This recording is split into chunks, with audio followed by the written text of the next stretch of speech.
Hey YouTube, Matt M. Roy back again. Well, got something I haven't done in a while. I have a garage sale find video for you today. I went out this morning around 7 o'clock.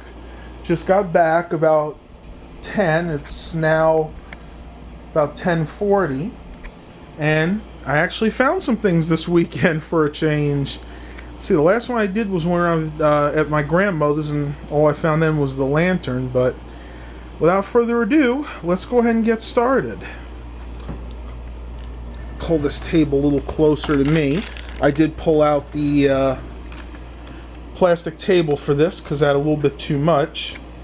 So the first thing I picked up today is this Platinum Plus digital mini tripod. Got this for $1, and basically what it does is I can put any of my camcorders up here, and it's got the usual adjustments, and then it does have some extensions on the legs as well. It was made by a company Platinum Plus in Rockaway, New Jersey, made in China, of course. I don't think this is brand new, probably early 2000s, late 1990s, but for $1, not a bad bargain. Next, and I did clean it off, but still a little dirt there, I have this Philips audio compact disc recorder, model CDR, if this will focus, 880. I picked this up from a garage sale in Portsmouth, actually from a friend of mine's wife. He had two of these there. They were both Philips. One had the dual CD deck, and this one only has the single. They were both $5 a piece, so I decided to actually go with this one because this is going to be hooked up to a another stereo system, not my main rig, which is right over there. And I'm going to have a separate CD player and cassette deck hooked up to it, so I really didn't need to have the dual deck capabilities. Plus, this one looked like to be a better quality than the other one. And I'll be doing a video about this separately, so I'm not really going to worry about that right now. We'll just put this to the side. Alright, next I have this bag here. And what's in here is nothing too special, but I guess you could say it is to me. So let's go ahead and see. Bag. You see we have some blank cassettes. Now again, to you guys these may not be too special, but for a cassette buff like me, I'm so glad to find ones like this. Most of them are these TDK SA100 tapes. You could tell some are newer, some are older. Like this is a later revision. This is an earlier one. They don't actually put the dates on them, but I'd say this is from the early 1990s, and probably this is the late 1990s. A couple Maxell. They're all high bias tapes, so type 2. Here's a TDK. Another TDK. A couple more. Here's another TDK. This is an SA version. Another Maxell. And I think I have a total of 9 of those. And you can see another TDK one right there. And it's hard to do this one-handed, guys.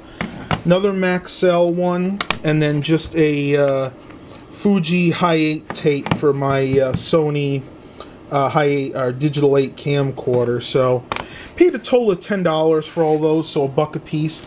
Not the best deal in the world, but you know what? They're getting hard to find, and I'm just glad I can find them at all anymore.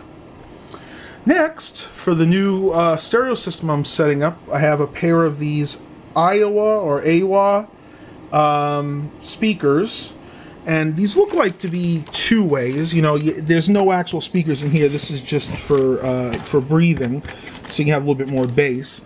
I believe there's probably an 8-inch woofer in each of these, and then I think there may be a tweeter on top, but I haven't figured out as yet how to take these apart because the front grill looks like it's actually glued on there. It's not like a higher end speaker. You can actually take it off and check, like my Fisher speakers over there. Got this nice wood black grain on the side, fairly typical for a late 90s speaker. Here's a sticker, AOR, Iowa Speaker System, model SXZR55, 40 watt music power, and then a 6 ohm impedance. I'm hoping that's not going to cause a problem because that's kind of odd. Most of the speakers and stereo systems I've seen use either 8 or 4 ohms. So I'm going to have to do some research on that. But you can see Iowa Co. Ltd. and made in Tokyo, Japan. Or from Tokyo, Japan. I always thought this was funny. The company's in Tokyo, but it's made in China, like most things today. So yeah, I gave a total of $1 a piece, so $2 for the pair of these. Didn't think that was too bad, and I will show these off when I get the stereo system hooked up. Next, I have something that's actually very interesting. You can see I have 5 of these, 1, 2, 3, and then 4 or 5. But what these are absolutely brand new Dell Quiet Key keyboards. Now, these probably date from around 1995, and the reason I say that is it actually has the Windows key there, but I can't imagine these would be much newer than that.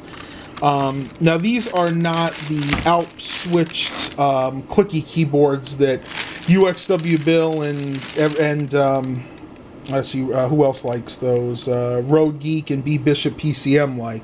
But I tell you, these are really, really nice, solid keyboards. They have nice rise. In other words, most modern keyboards, if you notice, they don't have very high buttons. They're usually maybe about half that high, and for me at least, they're very hard to type on. But these are full-sized and very easy to type. You can see again it says the Dell Quiet Keys. Typical num lock, cap lock, and scroll lock. And you can definitely tell these have never been used because they are still in the original packaging. And that looks almost perfect. Here's the information on it. Dell keyboard RT7D5. See if it says anything down here. Here's some numbers. If these mean anything to you guys, just let me know, because I'd really like to know the exact year. Unless maybe the 96 here could mean 1996. I'm not sure.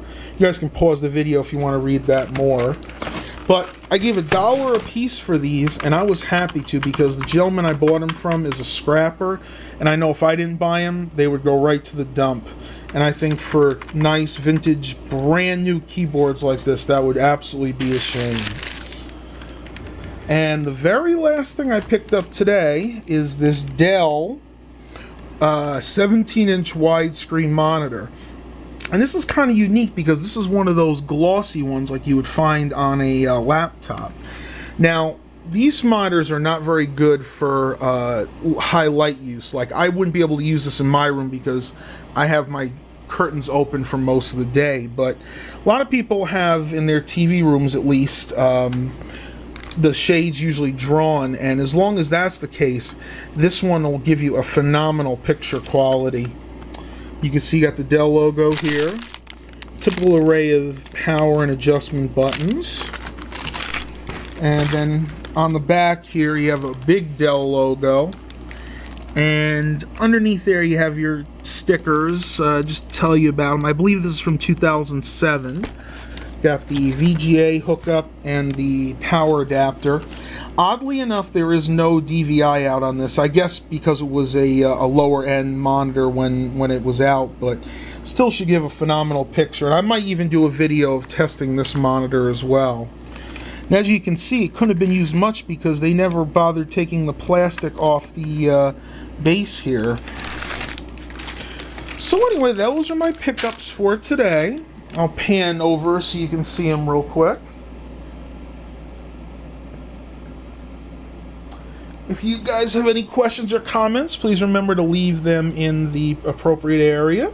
And remember, as always, have a blessed day, everybody.